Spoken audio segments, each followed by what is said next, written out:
Back to mini vlog na nga tayo at ito ang aking Junakis na napakasaya. Nag-DIY si Daddy Lolo ng duyan dito sa taas.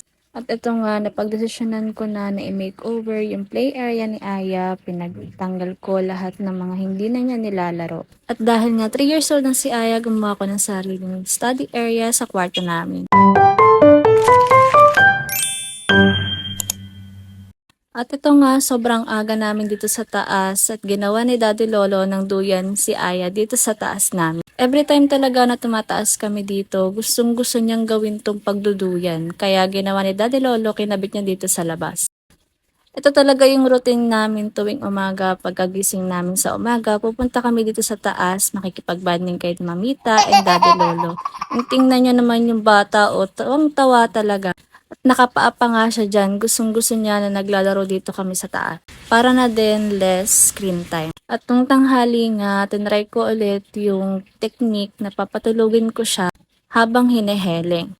Dahil nga nasa stage na kami ng pagpapawat or weaning from breastfeeding, eto at gumawa ako ng paraan para mapatulog ko siya nang hindi nag-iiyak.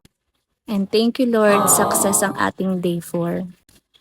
After ko nga mapatulog si Aya, nag-unbox na ako dito ng kanyang panibagong toy organizer. Kasi nga, gusto ko nang i-makeover yung kanyang play area. Dito ko lang yan sa TikTok nabili. Wala pa siyang 100 pesos mga mi. After ko nga mag-unbox ng toy organizer ni Aya, lumipat na ako dito sa sala para magligpit at maglinis sa mga toys niya. Sineparate ko na din yung mga toys na hindi niya na ginagamit para maitago or maitapon na. Para mas malinis na siyang tingnan. Tapos, yung mga toys na palagi niyang nilalaro, dito ko na siya ilalagay sa ating nabiling toy organizer. Alam niyo ba mga mi, ito na yung daily routine ko, yung maglinis, magligpit, at mag-separate ng mga toys ni Aya. Kasi sobrang dami niya talaga. Sobrang dami niya kasing toys mga mi. Yung iba regalo, yung iba binibili ng daddy niya. And every time na maglilinis ako, hindi ako pumapayag na hindi nagbabago yung itsura ng kanyang play area. Para hindi siya nananawa agad. Gusto ko din everyday malinis siyang tingnan kahit may batang naglalaro at nagkakalat. Kasi minsan may mga dumarating din na bisita dito sa bahay kaya kailangan laging malinis yung area ni Aya dahil dito lang siya sa sala nakalagay. At tingnan niyo naman may batang tuwang-tuwa na naman at ini-introduce yung kanyang bagong play area. At sa sobrang kulit niya nga, ayan mga mi, nalaglag siya dito sa maliit na bike niya. Buti na lang hindi siya nasaktan. Ngumiti pa talaga siya dyan kahit nalaglag. And ipakita ko lang din sa inyo yung pusa namin dito sa bahay. Actually, alaga to ng kawork ng asawa ko. Inhabilin lang niya dito sa bahay at pinaalagaan dahil nasa bakasyon siya ngayon. Fast forward na nga tayo at lumipat na ako dito sa kwarto namin dahil plan ko na i-makeover yung kwarto namin.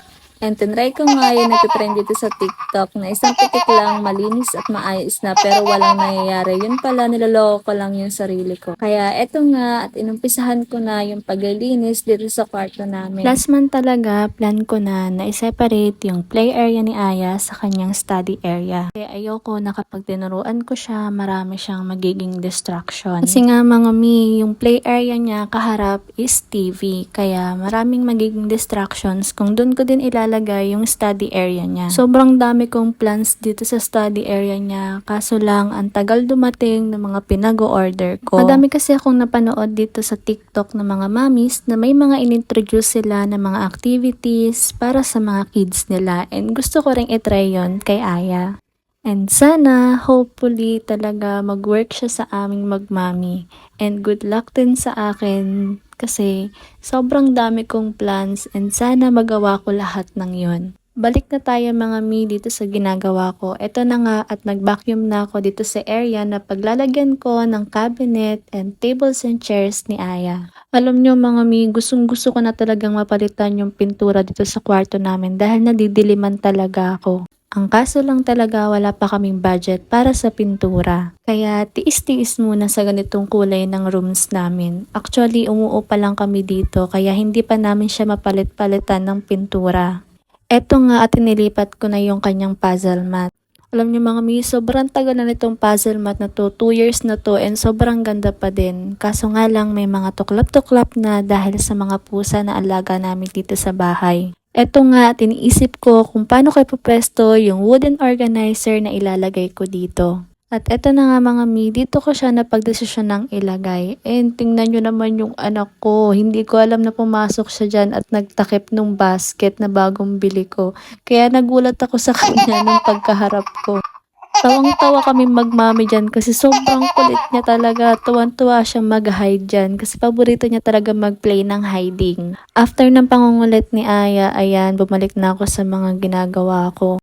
Pinaglalagay ko na nga yung mga books niya na nabili ko before at yung mga cards na may mga illustrations. Ang sarap talaga sa feeling mga mino kapag nakakapaglinis ka ng bahay, kapag nagagawa mo yung mga plans mo na gusto mong gawin sa loob ng bahay mo. Ayan nga mga mi, bumalik na naman siya para manggulo sa akin. Kinuha niya yung mga crayons niya dyan.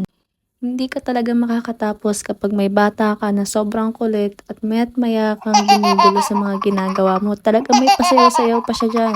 After nga nun, kinuha ko na yung ibang stuffed toys ni Aya na pwede kong ilagay dito sa pinakang taas ng wooden organizer. O diba maayos na?